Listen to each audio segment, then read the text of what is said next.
Hello, everybody, and we're back here where we will overcome with Anna Diaz and myself, Gangrel, the Vampire Warrior. I don't know why I always feel like I gotta add Vampire Warrior to the end of that. Well, Svang and a it's who bang, you Vampire are. Warrior, Yeah. Gangrel. It's a little bit of silliness when we think about the seriousness of epilepsy. A little But bit. how are you today, Anna? I'm actually pretty good today. Okay, so I didn't research anything today. I asked you if you had a topic, and you said nada. So I just figured, well, I'll just wing it here, and I'm just going to go with what I know, or what I see, or what I've experienced with epilepsy. So, I want to ask you, Miss Anna Diaz, an epilepsy warrior, a young lady that has suffered with epilepsy since the age of 6. 6, and you're now going to be 22 this month, December 28th. Happy birthday coming up.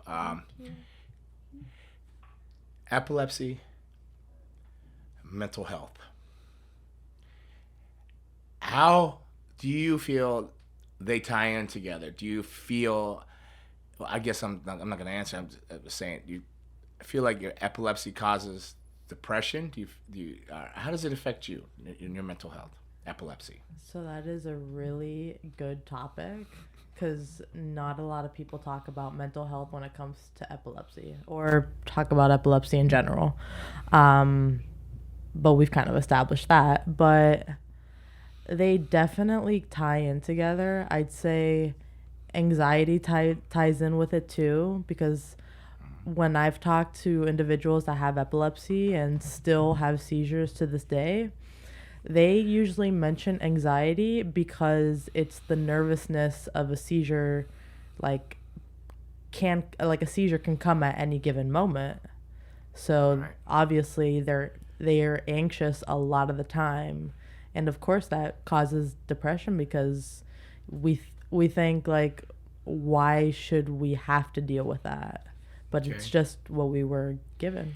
All right. Well, this is what I observe, and you can correct me if I'm wrong, and you could just come chop me in the head or tell me to shut up or whatever in a nice way, or just say shut up. Sounds good.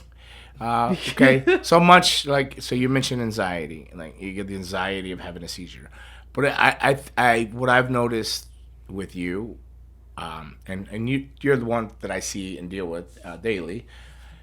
It's been more than anxiety. I feel like not.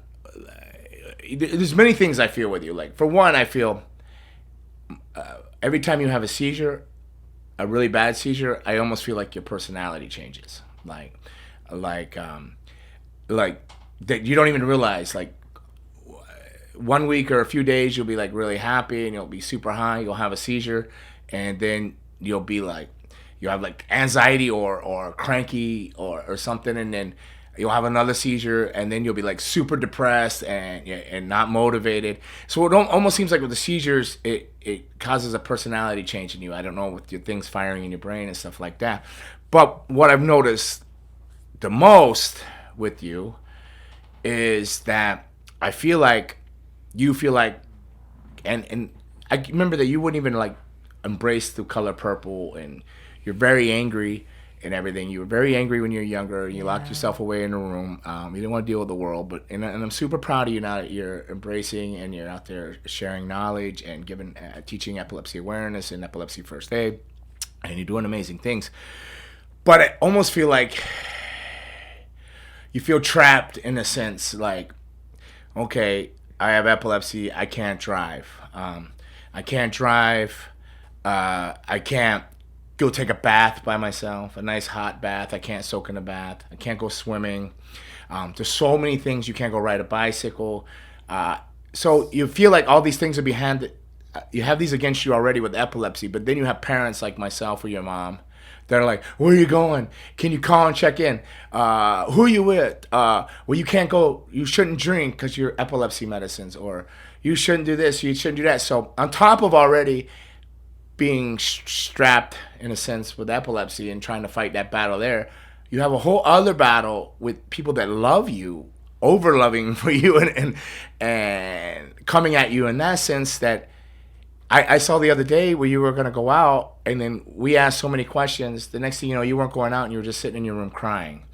and crying and crying. Then you came out of your room and you said you were fine and you laid there, you know. So like that is a whole other battle, and that's depression and that's mental health, and I feel like people that love you may be a part of it for over loving you and being overprotected. But how does that make you feel? And because I'm sure people are going through the same thing. You're not the only one. We know this. Absolutely not the only one. There's far too many others. It's frustrating. I use that word a lot for it. It's very frustrating because, I mean, I teach people, hey, people with epilepsy want to be treated like everybody else, and we're really no different. We just have this condition. But a lot of the times it's hard not to feel different because, like you said, I can't do those things. Sometimes I can't even go for a walk because heat is a trigger. And if it's too hot out, I will start having seizures. So, like, I'm sure most girls my age can go for a walk without consequences like seizures or my arm starting to twitch or overprotective parents because they know that there's a lot of things that can happen. Right. So how does that affect your psyche, your mental health? It gets me very depressed, very, very frustrated. And also when I get depressed, I get mad at myself because I feel like I should be accomplishing more because I can't do other things. Or you're like letting epilepsy win? Is Yeah. that the battle? Like that night that I locked myself in my room, I just decided to give up on the day, give up on doing anything. And as a parent, I feel horrible about that, like, because you were like, oh, you got to go out. And I was just asking questions, like, because if something would happen, I want to know what city you're in and who you're with, and have an idea where you were. So if I could file a report if you went missing. No, of course, and they were completely valid questions. Yeah. But to me, it was just overwhelming. But I could see how you could go from happy, getting dressed, I'm gonna go hang out with a friend, to going in your room, locking the door, and crying. And then that's very depressing for me, but I couldn't imagine how it feels for you if it's actually making you feel that way. So that's kind of what I want to talk about, the mental health and what can people do. I don't know what they can do. I mean, I could say you could reach out to numbers and seek counseling. And even with the wrestling school, I'll talk to people saying, hey, if you're feeling a certain way, I'm sure there's links in Facebook. There's a whole world out there that you can reach out to people and probably find free help if you can't afford it. There are so many services like Epilepsy Alliance Florida that offer so many things. Epilepsy Foundation offers a 24/7 helpline. You can literally call them anytime, and they can help you. There's 211, which is a service. It's basically 911, but for 211. It's like 911 if you were to call for an emergency, but it's for social service emergencies like mental health, like I had an argument with my wife and they kicked me out, like things like that. And they have, I believe it's 411, and that's specifically for mental health. 411, that used to be the old information number. I know there's the 211. Yeah. Okay. No, I think it got switched to 411 now. Well, they will have Raymond look up. We'll get the right numbers up there and stuff. Absolutely. Yeah, 100%. Because I caught you off guard with this. There was no prep or anything. I just really wanted to know how epilepsy in your mind affects mental health and how you felt about it and how it affects you, so maybe you can help other people know they're not alone and maybe help them understand it, or maybe even help you talking about it. Maybe it can help you get through some of it. Yeah, I mean, I tend to not talk about a lot of things because I tell myself what's the point, but there is a point in telling people how you feel and expressing, hey, this made me feel that way, and I didn't really like that, and even if it's something uncomfortable, you still want to let people know. Right, I forgot I had my sunglasses on. I usually leave it on for the podcast. I didn't want to leave it on for this one, in more serious subjects. But How's We Will Overcome? How's that coming along? Are you still working on that? What's going on there? Other than these little videos and podcasts that we've been doing, honestly, no. I did get it to where it's an official organization, but I do want to go back to making or putting together events and fundraising more and things like that. Okay. Or maybe I also started a support group, but I haven't really been too active on it. Okay, but So. but I mean, your main focus has been you work with Epilepsy Alliance Florida, Yeah. right? So your main focus is there, and I'll see you talking to people, and I'll hear you're happy, you sound positive, you're assertive, and you're consoling them, everything. You're motivating them and everything, and then you get off the phone, and 5 minutes later, I'll see you like super sad and Or like depressed. crying and yeah. So it's what confuses me, and then that's why I suppose I'm talking about this too, a little bit now. So help me understand myself. while Help I'm you here. understand that. Put you on the spot while you're here. It's for at least for me, it's very easy to tell somebody, "Hey, you're absolutely not alone," because that's a fact. You're not alone. You and like listen to their problems and say, "Hey, there's other solutions. There's other organizations out there. There's this, there's that," or just honestly just listen to them because they don't really have anybody to listen to them. But it's a lot harder when you're trying to tell yourself that and tell yourself that you're no different, that there's resources out there, there's people to talk to, you have something to give to this world, things like that. It's very hard for me to say that to myself. Right, and like I said, we mentioned your age earlier. I mean, you're going to be 22, and you're on your own journey in life. I can just the basic things that a young adult goes through. One day you got a boyfriend you love, you're breaking up with him. One day you're wrestling everywhere, people are calling you, they're actually flying you and paying you to do shows, you get brand new gear, and you just put that to the side. I'm done. And I think that's part of the mental health thing, the depression and stuff, but also just being a young adult and the confusing, crazy world that it is in love and careers and goals. And so on top of that, having epilepsy, I couldn't imagine, so. You're an inspiration, and you motivate me, and I'm sure you're helping a lot of people out there, and hopefully coming on here for these few minutes a week is helping people too. What are you doing to get help for your mental, your For depression? myself? Yes, for yourself, yes. So I do see a psychologist that I talk to, that we work through, and he gives me exercises to do, things like that. Once a week. And he knows about the epilepsy? He knows about the epilepsy, the seizures, and my triggers and all that stuff.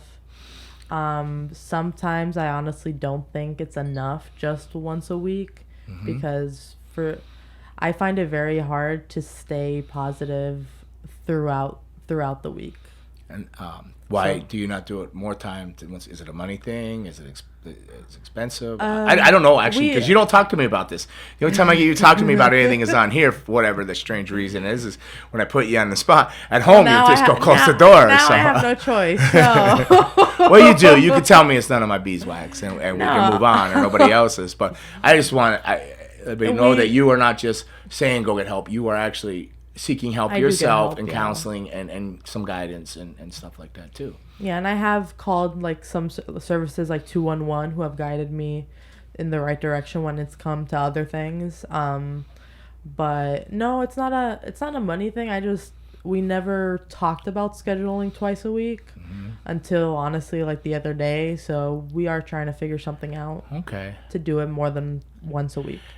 Well, I thank you very much, Anna, for sharing some personal stuff, and I know that's hard for you, and you're gonna probably give me the business later on the way home. Probably not talk to me, but so I thank you. And is there anything you want to say? What's the shirt say there? It says, "I am stronger than epilepsy." Very cool. Gazelle get you that? Yeah. Yeah, very cool, very cool. Anything you want to say to anybody before we sign off and move on to the rest of our day? Just that I got very lucky. I have an amazing support system. Like, I have a huge family that loves me, friends, things like that, but not everybody has that. So if you don't have that, please don't hesitate to contact me. And I talk to other people with epilepsy just to chat, or if you're having some kind of problem, and maybe talking can solve that. 100%, 100%. And a lot of people, a few people, they're writing when this goes up on In the YouTube and stuff. comments. They write up in the comments, but feel free to also write Anna at your email again. Yeah, A Diaz at EAFLA.org. And you could reach out. I'm sure you could find her under Miss Anna Diaz and the social medias and stuff like Yeah. that. Say it. Miss Anna Diaz, MS Anna Diaz. Okay. There you go. So, Anna, thank you very much. And I'm there with you, but I'll say it again. Good luck on your journey. And you got my love and support always, 100%. And Raymond, he supports you. He's in here doing everything. So everybody, you're not alone. Mental health it's a very serious issue, and it does go hand in hand with epilepsy, and I see it firsthand every day. So if you're feeling some kind of way, reach out somewhere. Look it up. She's giving you the 211s, or you could just go and search on 988. 988's the other one. Oh, mental health. Yeah, 988. Yeah. I think 411's information, but I didn't want to say anything. I think I used to dial that all the time back in the day. I didn't know if it was still a thing or not because of Google now, but 988 and 211. You can reach out to those numbers. Again, 988 and 211. And you should get guided in the right directions. Everybody have an amazing day. All you epilepsy warriors, keep on fighting. And one love. And see you soon.